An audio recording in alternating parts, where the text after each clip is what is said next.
Hey, welcome back, or welcome if you are new here. I'm so glad you're here with me today as we continue in the book of Joshua with chapters 5 through 8.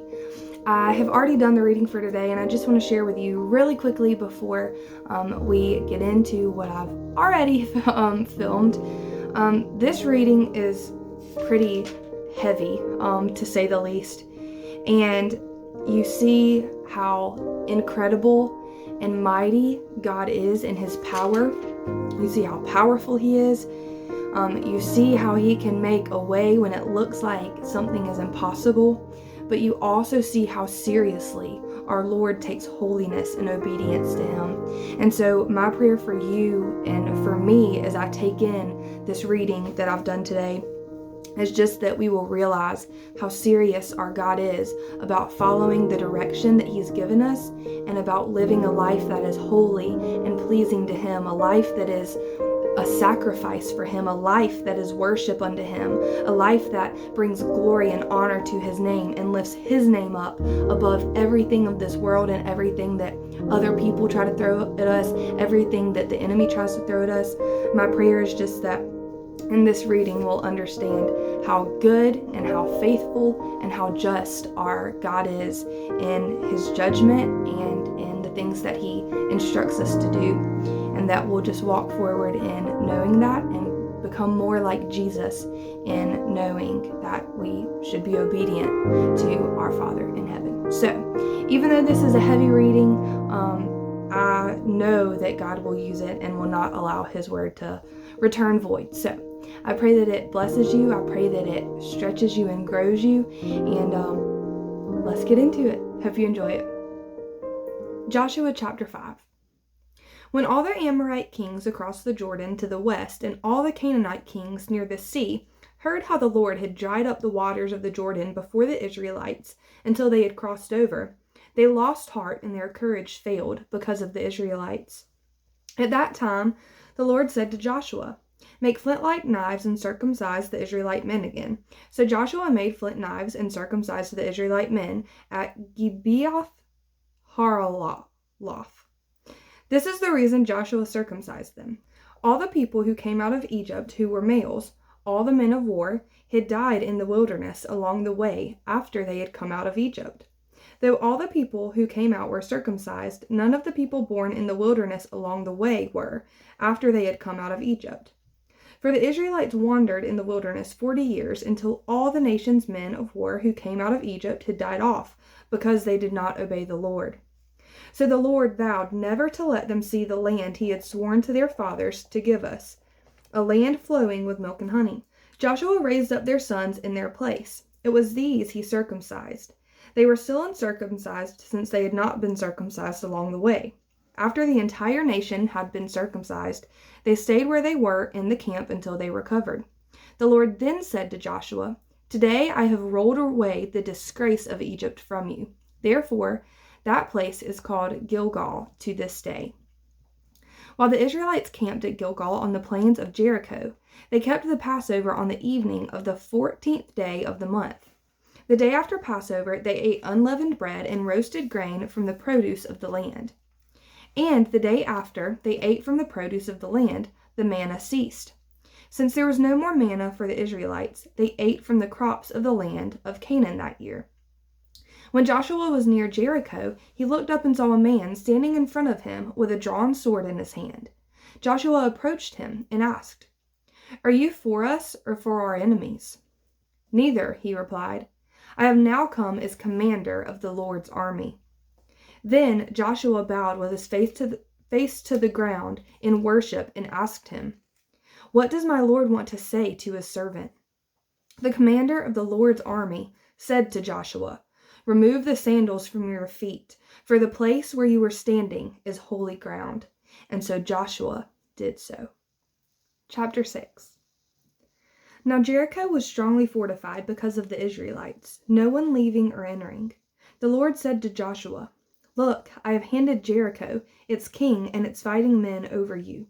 March around the city with all the men of war, circling the city one time. Do this for 6 days. Have 7 priests carry 7 ram's horn trumpets in front of the ark.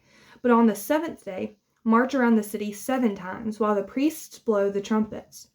When there is a prolonged blast of the horn, and you hear its sound, have all the people give a mighty shout. Then the city wall will collapse, and the people will advance, each man straight ahead." So Joshua, son of Nun, summoned the priests and said to them, "Take up the Ark of the Covenant, and have 7 priests carry 7 trumpets in front of the Ark of the Lord." He said to the people, "Move forward, march around the city, and have the armed troops go ahead of the Ark of the Lord." After Joshua had spoken to the people, 7 priests carrying 7 trumpets before the Lord moved forward and blew the trumpets. The Ark of the Lord's covenant followed them. While the trumpets were blowing, the armed troops went in front of the priests who blew the trumpets, and the rear guard went behind the ark. But Joshua had commanded the people, "Do not shout or let your voice be heard. Don't let one word come out of your mouth until the time I say, 'Shout.' Then you are to shout." So the ark of the Lord was carried around the city, circling it once. They returned to the camp and spent the night there. Joshua got up early the next morning. The priests took the Ark of the Covenant, and the 7 priests carrying the 7 trumpets marched in front of the Ark of the Lord. While the trumpets were blowing, the armed troops went in front of them, and the rear guard went behind the Ark of the Lord. On the 2nd day, they marched around the city once and returned to the camp. They did this for 6 days. Early on the 7th day, they started at dawn and marched around the city 7 times in the same way. That was the only day they marched around the city 7 times. After the 7th time, the priests blew the trumpets, and Joshua said to the people, "Shout, for the Lord has given you the city." But the city and everything in it are set apart to the Lord for destruction. Only Rahab the prostitute and everyone with her in her house will live, because she hid the men we sent. But keep yourselves from the things set apart, or you will be set apart for destruction. If you take any of those things, you will set apart the camp of Israel for destruction and bring disaster on it. For all the silver and gold and the articles of bronze and iron are dedicated to the Lord and must go into the Lord's treasury." So the people shouted, and the trumpet sounded. When they heard the blast of the trumpet, the people gave a great shout, and the wall collapsed. The people advanced into the city, each man straight ahead, and they captured the city. They completely destroyed everything in the city with the sword, every man and woman, both young and old, and every ox, sheep, and donkey. Joshua said to the 2 men who had scouted the land, "Go to the prostitute's house and bring the woman out of there and all who are with her, just as you promised her." So the young men who had scouted went in and brought out Rahab and her father, mother, brothers, and all who belonged to her. They brought out her whole family and set them outside the camp of Israel. They burned up the city and everything in it, but they put the silver, gold, and the articles of bronze and iron into the treasury of the Lord's house.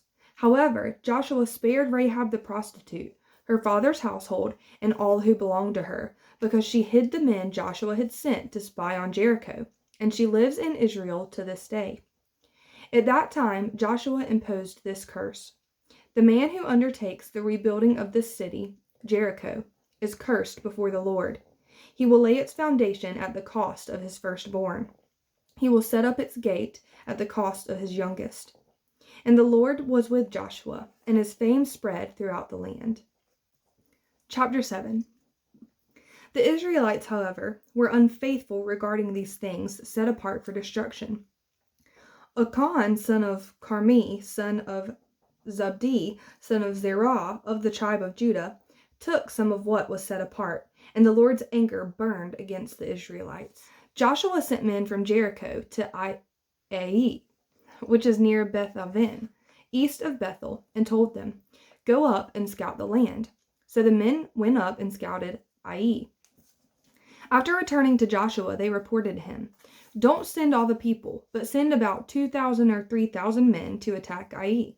Since the people there are so few, don't wear out all our people there." So about 3,000 men went up there, but they fled from the men of Ai.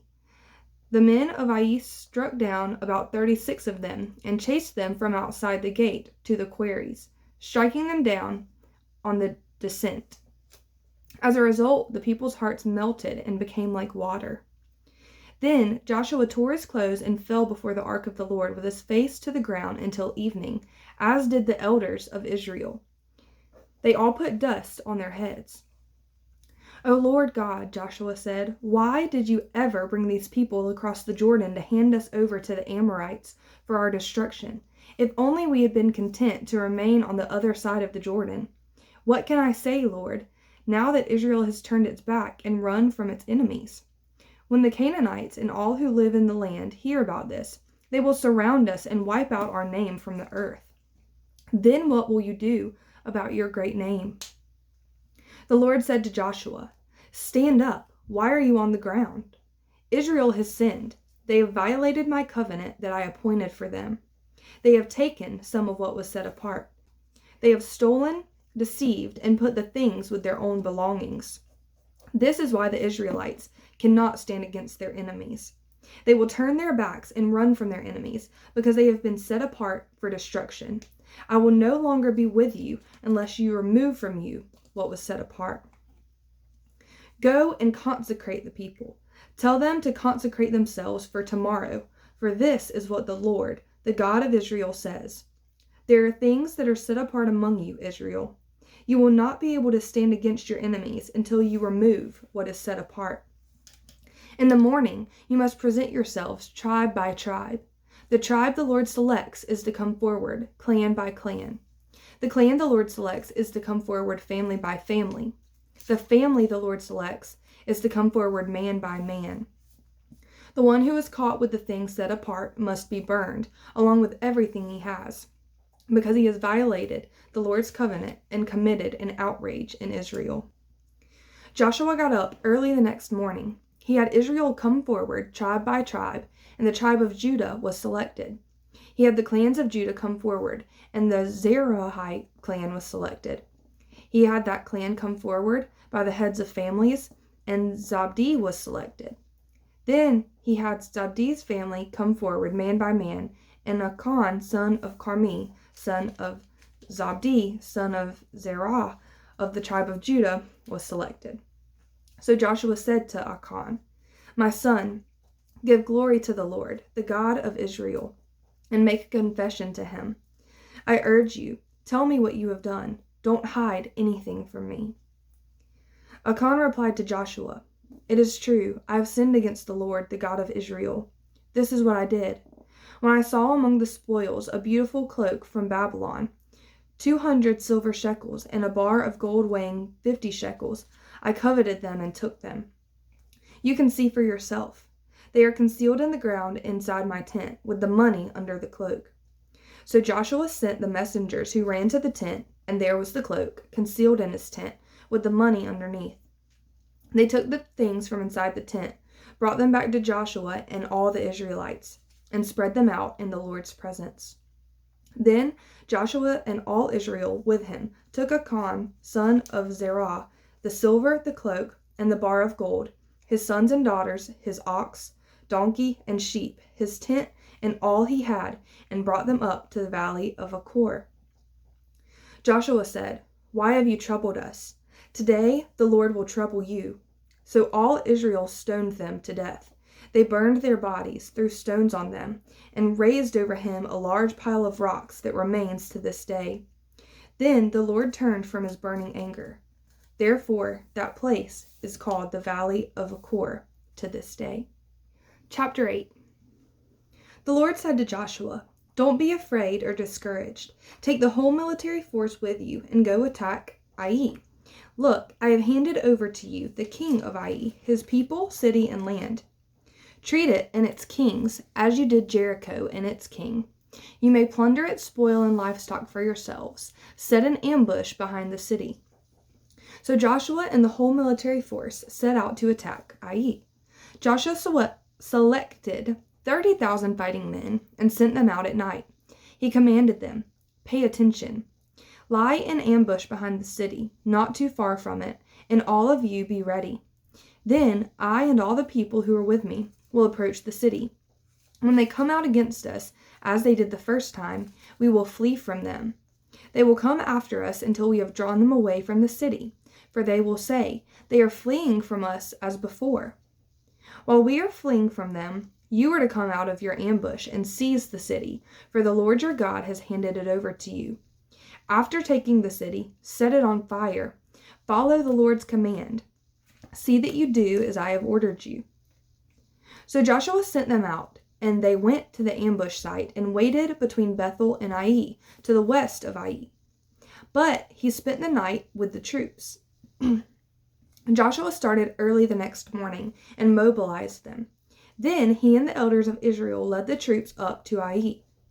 All those who were with him went up and approached the city, arriving opposite Ai, and camped to the north of it, with a valley between them and the city. Now Joshua had taken about 5,000 men and set them in ambush between Bethel and Ai to the west of the city. The military force was stationed in this way: the main camp to the north of the city, and its rear guard to the west of the city. And that night Joshua went into the valley. When the king of Ai saw the Israelites, the men of the city hurried and went out early in the morning so that he and all his people could engage Israel in battle at a suitable place facing the Arabah. But he did not know there was an ambush waiting for him behind the city. Joshua and all Israel pretended to be beaten back by them and fled towards the wilderness. Then all the troops of Ai were summoned to pursue them, and they pursued Joshua and were drawn away from the city. Not a man was left in Ai or Bethel who did not go out after Israel, leaving the city exposed while they pursued Israel. Then the Lord said to Joshua, "Hold out the sword in your hand toward Ai, for I will hand the city over to you." So Joshua held out his sword toward it. When he held out his hand, the men in ambush rose quickly from their position. They ran, entered the city, and captured it, and immediately set it on fire. The men of Ai turned and looked back, and smoke from the city was rising to the sky. They could not escape in any direction, and the troops who had fled to the wilderness now became the pursuers. When Joshua and all Israel saw that the men in ambush had captured the city and that smoke was rising from it, they turned back and struck down the men of Ai. Then men in ambush came out of the city against them, and the men of Ai were trapped between the Israelite forces, some on one side and some on the other. They struck them down until no survivor or fugitive remained, but they captured the king of Ai alive and brought him to Joshua. When Israel had finished killing everyone living in Ai who had pursued them into the open country, and when every last one of them had fallen by the sword, all Israel returned to Ai and struck it down with the sword. The total of all those who fell that day, both men and women, was 12,000, all the people of Ai. Joshua did not draw back his hand that was holding the sword until all the inhabitants were completely destroyed. Israel plundered only the cattle and spoil of the city for themselves, according to the Lord's command that he had given Joshua. Joshua burned Ai and left it a permanent ruin, desolate to this day. He hung the body of the king of Ai on a tree until evening, and at sunset Joshua commanded that they take his body down from the tree. They threw it down at the entrance of the city gate and put a large pile of rocks over it, which remains to this day. At that time, Joshua built an altar on Mount Ebal to the Lord, the God of Israel, just as Moses, the Lord's servant, had commanded the Israelites. He built it according to what is written in the book of the law of Moses, an altar of uncut stones on which no iron tool has been used. Then they offered burnt offerings to the Lord and sacrificed fellowship offerings on it. There on the stones, Joshua copied the law of Moses, which he had written in the presence of the Israelites. All Israel, foreigner and citizen alike, with their elders, officers, and judges, stood on either side of the ark of the Lord's covenant, facing the Levitical priests who carried it. As Moses, the Lord's servant, had commanded earlier, half of them were in front of Mount Gerizim and half in front of Mount Ebal, to bless the people of Israel. Afterward, Joshua read aloud all the words of the law, the blessings as well as the curses, according to all that was written in the book of the law. There was not a word of all that Moses had commanded that Joshua did not read before the entire assembly of Israel, including the women, the little children, and the foreigners who were with them.